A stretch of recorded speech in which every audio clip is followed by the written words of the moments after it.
फलन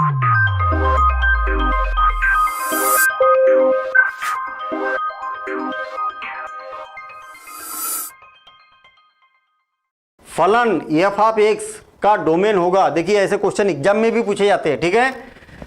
फलन of X is equal to 1 divided by root 2x minus 3। हर में क्या नहीं आना चाहिए, तो आप बोलेंगे 0 नहीं आना चाहिए। 0 कब आ जाएगा, 2x minus 3 is equal to 0 कब आ जाएगा, जब x की वैल्यू क्या हो जाएगी, 3/2 हो जाएगी। आई बात समझ में, 3/2 आप रखेंगे x की जगह तो ये क्या हो जाएगा, 0 हो जाएगा।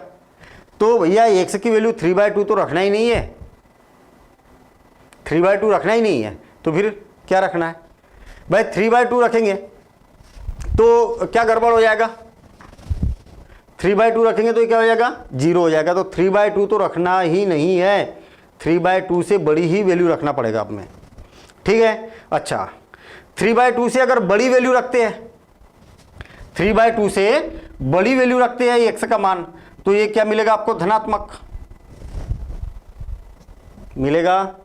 आपके दिमाग में अभी बात चल रही होगी कि r में से 3/2 को हटा दो तो ये डोमेन हो जाएगा पिछले क्वेश्चन के अकॉर्डिंग, ठीक है। तो ये डोमेन हो जाएगा, ऐसा नहीं है। क्यों नहीं है ऐसा, ऐसा इसलिए नहीं है कि हमें ये एक बात ये भी मालूम है कि अंडर रूट के अंदर नेगेटिव नहीं आना चाहिए ना,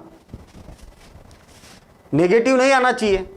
और नेगेटिव अगर आ गया तो फिर क्या होता है, एक काल्पनिक संख्या होती है। क्या होती है, काल्पनिक संख्या होती है। हमें क्या करना है, संबंध और फलन पढ़ने के लिए केवल वास्तविक संख्याओं पर बात करना है, काल्पनिक संख्या की बात नहीं करेंगे। तो ओवरऑल ये देखा जाए कि अंडर रूट के अंदर क्या नहीं होना चाहिए, नेगेटिव नहीं होना चाहिए। और नेगेटिव कब होगा, जब 3/2 से कोई छोटा नंबर रखते हैं हम, तो 3/2 तो रखना ही नहीं है, और 3/2 से छोटा नंबर भी नहीं रखना है, तो फिर क्या रखना है, 3/2 से कोई भी बड़ा नंबर आप रख सकते हो। तो आप ऐसा लिखेंगे इसको, गलती से भी ऐसा मत लिख देना। इसकी मीनिंग क्या होगी कि 3/2 भी रख सकते हो। ये वाला कोष्टक जो है ना, 3/2 या इससे ज्यादा, अनंत या अनंत से कम। और इसका मतलब होता है ओपन ब्रैकेट खुला अंतराल, 3/2 से बड़ा और अनंत से छोटा। तो क्या आ जाएगा यहां पर आंसर, इसका करेक्ट आंसर बी हो जाएगा। यहां पर दो कंडीशन मिली आपके पास, दो बातें सीखने को मिली। एक तो हर में 0 नहीं होना चाहिए, चलिए ठीक है, इसलिए 3/2 से बड़ा होना चाहिए। और दूसरी बात 3/2 नहीं होना चाहिए, पता चला था हमें, है ना। और दूसरी बात क्या होना चाहिए कि अंडर रूट लगाया तो ऋणात्मक भी नहीं आना चाहिए। तो दो बातों का खास करके ध्यान रखना है, सारे क्वेश्चन बनेंगे। जो बुक के क्वेश्चन है वो भी सारे क्वेश्चन बनेंगे, ऐसी तो कम से कम 4-5 क्वेश्चन दिए हुए आपके बुक में, ठीक है ना, इसी कॉन्सेप्ट पर। चलिए ठीक है, नेक्स्ट क्वेश्चन। यदि R इनवर्स, देखिए खास करके एग्जाम में ध्यान रखना, जल्दबाजी में बच्चे गड़बड़ करके आते हैं। R इनवर्स,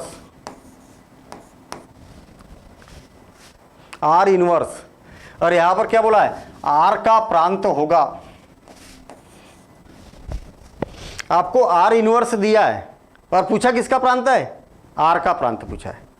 याद रहे ये दोनों आपस में बदल जाते हैं। इसका प्रांत, R इनवर्स का प्रांत, इसका बन जाता है परिसर, ठीक है। इसका क्या बन जाता है, परिसर, और इसका परिसर बन जाता है इसका प्रांत। उल्टा भी बोलिए आप, इसका परिसर इसका प्रांत, इसका प्रांत इसका परिसर, ठीक है। तो उल्टा काम करना है आपको। R इनवर्स दिया है, आपको मालूम है कि प्रांत क्या होता है, ये प्रांत है इसके, ये कौन है इसके प्रांत, और ये कौन है जो बाद में लिखे है वो कौन है, परिसर है। जो बाद में लिखे है वो कौन है, परिसर है। किसके, R इनवर्स के। आपसे क्या बोला है, R का प्रांत बताइए, R का प्रांत बताइए, तो उल्टा बोल दो आप, जो इसका परिसर रहेगा वो इसका प्रांत हो जाएगा। तो कौन बनेगा, 3 3 3 3 4 4 5 और 7। जो 2 बार लिखा है उसको एक ही बार लिखेंगे, तो क्या हो जाएगा 3 4 5 7, कहाँ पर दिया हुआ है ये 3 4 5 7, ये इसका करेक्ट आंसर हो जाएगा। समझ में आई बात? ये आर इनवर्स है ना और ये आर है, तो दोनों आपस में बदल जाते हैं, ठीक है ना। हमने जब बेसिक पढ़ा था वहां पर एक एक बात पर डिस्कशन किया था, सारी बातों पर डिस्कशन किया था और उससे रिलेटेड क्वेश्चन भी किए थे, सारे क्वेश्चन को सॉल्व किया, तो आपको उसको देखना चाहिए। और नहीं किया तो आप ऐप डाउनलोड कर सकते हो, वहां पर पूरा कंप्लीट सिलेबस आपको मिलने वाला है, ठीक है ना। चलिए कुछ भाई यहाँ पर क्या है एमसीक्यू कर रहा है तो पूरा 100% बेसिक कवर नहीं कर सकते ना भाई। एक इसी से रिलेटेड हमने मेरे ख्याल से 1 आध घंटे की क्लास हुई होगी अपनी, है ना, और इससे रिलेटेड क्वेश्चन भी किए, तो वहाँ पर एक एक बारीक बारीक चीज़ें बताई, उतना हम यहाँ पर डिस्कशन नहीं कर सकते ना एक एमसीक्यू ऊपर। तो फिर पता लगा कि वो पूरा बेसिक करेंगे तो एक दो ही एमसीक्यू हो पाएंगे फिर, तो ये सारी बातें हैं। चलिए ठीक है, आपको ऐप में पूरा कोर्स मिल जाएगा, कहने का मतलब मेरा ये है। चलिए ठीक है, next question, A equal to इतना, बी इजिकल टू इतना, तो एन ए क्रॉस बी क्या होगा? बहुत मज़ेदार क्वेश्चन, ठीक है। इसको भी बच्चे गलत करके आते हैं, ऐसा क्यों करके आते हैं तो अभी बता रहा हूँ मैं क्यों करके आते। तो पहली बात में ए में कितने अवयव है ये बताइए मुझे, ए में कितने अवयव है? 1 2 3। बी में कितने अवयव है? बी में कितने अवयव है? तो 3 अवयव है, 1 2 3। आगे बात क्लियर इतनी? तो आप मुझे ये बताइए कि ए क्रॉस बी में कितने अवयव होंगे? एन लगा दिया, मतलब अवयव की संख्या कितने होंगे? 3 गुणित 3, इतने अवयव हो गए। 3 गुणित 3 बराबर से कितना हो गया?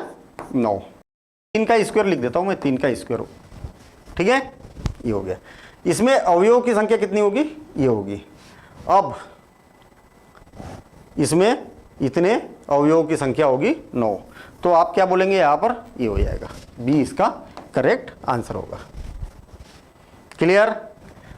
बी इसका करेक्ट आंसर होगा। तो सिंपल ही क्वेश्चन दिया हुआ है, फिर इसी के अकॉर्डिंग आप कर सकते हैं। बस आपको ये करना है कि इसमें अवयव की संख्या कितनी होगी, तो इतनी होगी। चलिए बिल्कुल सिंपल सा question. R is equal to इतना, A B is belongs to N तथा A is equal to B square. ये बड़ी अजीब सी बात हो गई भाई, हैं?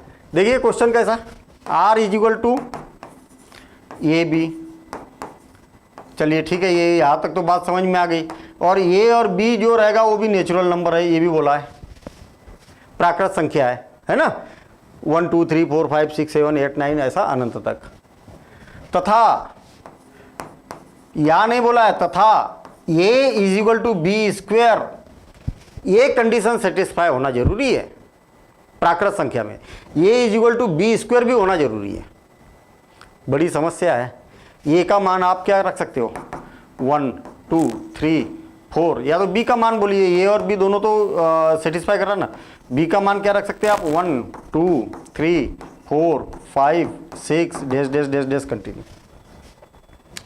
बी का मान अगर आप 1 रखते हैं, बी का मान अगर 1 रखते हैं तो ए का मान कितना हो जाएगा? 1 हो जाएगा। होगा? होगा कि नहीं होगा? बी का मान अगर आप 1 रखते हैं तो ए का मान कितना होगा? 1। बी का मान अगर 2 रखते हैं तो ए का मान कितना हो जाएगा? 4। बी का मान अगर 3 रखते हैं तो ए का मान कितना हो जाएगा? 9। ऐसा होगा कि नहीं होगा? लेकिन आपको बोला क्या गया है? ये इससे परिभाषित दोनों बराबर होना चाहिए ना, ए का मान और बी का मान बराबर होना चाहिए। कहाँ हो रहा? हो ही नहीं रहा। ये ए और बी का मान बराबर नहीं हो रहा, ठीक है। तो जब बराबर नहीं हो रहा तो आप यहां पर ये बोल सकते कि ये बराबर कब हो रहा? दोनों स्थितियों में A is equal to B square कब होगा? A is equal to B square कब होगा? कब होगा? जब दोनों के जगह एक एक रहेगा तब। तो हम यहां पर बोल सकते कि A is equal to A square जब रहेगा, और ये तभी होगा जब ए का मान 1 रखेंगे और 1 इज बिलोंग्स टू एन। तो पूरी कंडीशन को ये क्या कर रहा है? यहां संतुष्ट कर रहा। ये तो होगा नहीं, ये और बिलोंग्स टू आर, आर की तो बातें ही नहीं की है ना, नेचुरल नंबर की बात की है, ठीक है। इसमें आर की बात की है, यानी करेक्ट आंसर क्या हो जाएगा इसका? ये हो जाएगा, ठीक है। चलिए अगला क्वेश्चन, यदि ए इज इक्वल टू, हमें इतना दिया हुआ है, देखिए बी इज इक्वल टू और सी इज इक्वल टू, तो ए क्रॉस बी इंटरसेक्शन सी की वैल्यू निकालनी है।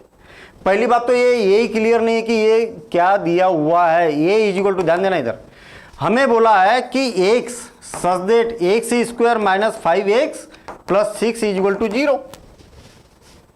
मतलब a के जो अवयव कौन है, x है। इसका मतलब इसको हल करके देख लो, आपकी इसकी वैल्यू क्या आती है, x की वैल्यू क्या आती है।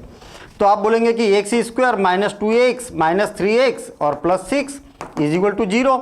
एक्स कॉमन निकलेगा तो x माइनस 2 और माइनस 3 कॉमन निकलेगा तो x माइनस 2 और is equal to 0। X minus 2 common निकलेगा तो x माइनस 3 तो इज इक्वल टू 0। तो x की वैल्यू क्या हो जाएगी, 2 और 3।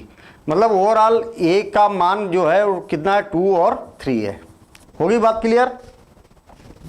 अब b की वैल्यू क्या है, b की वैल्यू क्या है, b इज इक्वल टू है आपके पास में 2 और 4 और c इज इक्वल टू क्या है, c इज इक्वल टू है 4 और 5। अब ध्यान देना, इधर पूछा क्या गया है, b इंटरसेक्शन c, b और c का इंटरसेक्शन उल्टा घड़ा है ना, ये उल्टा घड़ा जो दोनों में कॉमन है, वो दोनों में उभयनिष्ठ है, वो b और c में कौन उभयनिष्ठ है, ये है 4। तो b intersection c is equal to कितना है, b इंटरसेक्शन c की वैल्यू कितनी है, आ गई 4 आ गई। आ गई बात क्लियर। b इंटरसेक्शन c की वैल्यू कितनी है, 4 है। चलिए अब ये, तो ये कौन है, यहाँ क्रॉस करिए, ये कौन है, तो ये है हमारे पास में 2 और 3, 2 और 3 ये है। तो इसका और इसका क्रॉस करना है हमें, कार्टेशियन प्रोडक्ट, कार्तीय गुणन जिसको बोला जाता है। या तो आप ऐसा बोल सकते हैं कि ये 2 और 3 और इसमें कौन है, केवल 4 है, इनका कार्तीय गुणन निकलना है। तो 2 का 4 से हो जाएगा और 3 का 4 से हो जाएगा।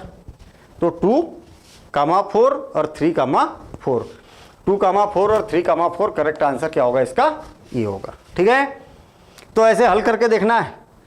और साथ ही साथ में सपोर्टिंग जो भी बातें हैं कि जैसे इंटरसेक्शन की मीनिंग क्या है, क्रॉस की मीनिंग क्या है, ये बातों को भी आपको साथ साथ में समझते हुए चलना है। अगर मालूम है तो आपका रिवीजन हो रहा है और नहीं मालूम तो पता चल रहा। ठीक है, चलिए आगे देखते हैं।